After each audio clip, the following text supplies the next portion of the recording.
L'histoire du gobelin Cupide et des pots. Il était une fois l'histoire d'un gobelin qui était parvenu au sommet de la richesse. Il aimait distribuer ses pièces aux plus pauvres pour les voir ramper à ses pieds. Mais un jour, il vit toute sa fortune s'évaporer à cause d'un énorme crash boursier. Il pensa tout de suite à toutes les bonnes choses qu'il ne pourrait plus se payer. Son jus d'orange du matin, sa poitrine de porc préférée à la sauce soja, mais surtout à son futur qui lui parut, pour une fois, bien compliqué. Il se mit alors à réunir ses maigres économies. Il se trouva un cabanon en sortie de ville et commença à calculer méticuleusement ses dépenses. Il était désormais à la place de ceux dont il se moquait auparavant. Il demandait l'aumône et se faisait charrier par les riches seigneurs de la ville. Désespéré, il commença à voler. D'abord, il s'attaqua aux chariots des marchands itinérants de passage en ville. Avec le temps et l'expérience, il gagna en audace et s'attaqua à certaines boutiques. Le crime le rendit cupide, et il avait maintenant ses habitudes et surtout ses cibles préférées, les pots.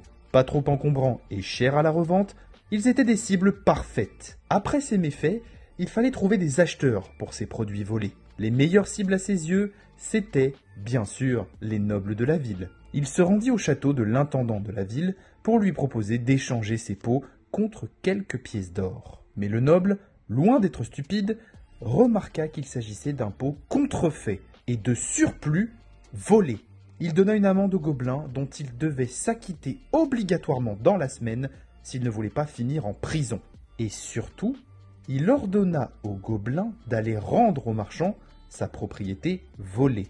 Le gobelin s'exécuta et implora le marchand de bien vouloir l'excuser pour son comportement. Le vendeur, fou de rage de revoir sa propriété cassée et de surplus le misérable qu'il avait volé, fracassa l'autre pot sur le crâne du pauvre gobelin. N'ayant plus aucun moyen de s'acquitter de l'amende, le gobelin séjourna quelque temps en prison.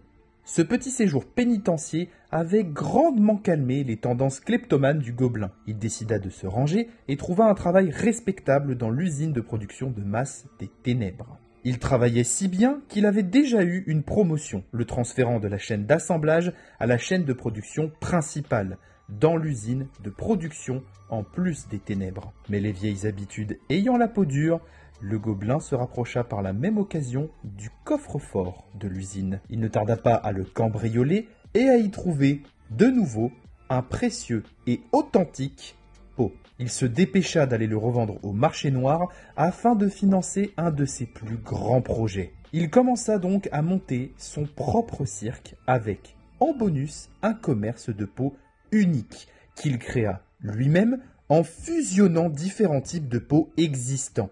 Ainsi, il créa les pots des désirs, de dichotomie, de l'extravagance et surtout de la prospérité pour les clients de son commerce. Néanmoins, gardant un souvenir amer de l'intransigeant marchand lui ayant valu un séjour en prison, il appliqua une politique très stricte sur les retours de marchandises.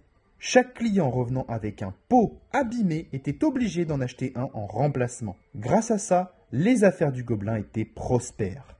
Ça lui permet de définitivement se ranger cette fois-ci et vivre de façon honnête. Il put alors se consacrer à son commerce, son cirque, mais surtout à son fils, à qui il inculqua, malgré son passé, une éducation vertueuse.